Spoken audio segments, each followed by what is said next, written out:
নমস্কার বন্ধুরা, আবার চলে আসলাম একটা পার্টি মেকআপের ভিডিও নিয়ে। একটা নয়, 4টে পার্টি মেকআপ ছিল, কিন্তু কেউ অনেকেই ছবি তুলতে চায় না।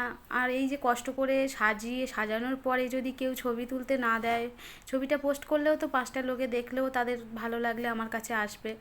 তো আমার আমার মতন এরকম কার কার এরকম হয়? মেকআপ আর্টিস্ট তো আমার অনেক বান্ধবীরা আছে। তোমাদেরও কি এরকম হয় যে কাজের পরে কেউ ছবি তুলতে দেয় না, ভিডিও করতে দেয় না? তো আমার ক্ষেত্রে এরকম সব সময় হয়, আমি অনেক ছবি পোস্ট করতে পারি না। তো আমি ক্লায়েন্টের সম্বন্ধে কিছু খারাপ বলছি না, হয়তো তাদের প্রবলেম বলে ছবি ছাড়তে দেয় না। তো আমরা সারা দিন মানে দাঁড়িয়ে সেখানে একটা কষ্ট করে কাজ করার পরে যদি ছবি না ছাড়তে পারি, তার মতন দুঃখ আর নেই। তো ঠিক আছে, আমার এই পার্টি মেকআপগুলো কেমন হয়েছে, যে দেয়নি দেয়নি, যারা দিয়েছে ছবি তুলতে তাদের ছবিগুলো কেমন হয়েছে দেখতে, তাদের কেমন লাগছে, তাদের যদি ভালো লাগে, তোমাদেরও যদি এরকম লুক পেতে চাও, তাহলে আমার সাথে যোগাযোগ করতে পারো। আর আমার পার্লার হচ্ছে পোলের হাট।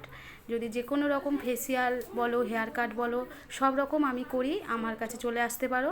আমার নাম্বার দেয়া থাকবে স্ক্রিনে। তোমরা যদি কেউ যদি করতে চাও, তাহলে আমার সাথে যোগাযোগ করতে পারো। টাটা বন্ধুরা।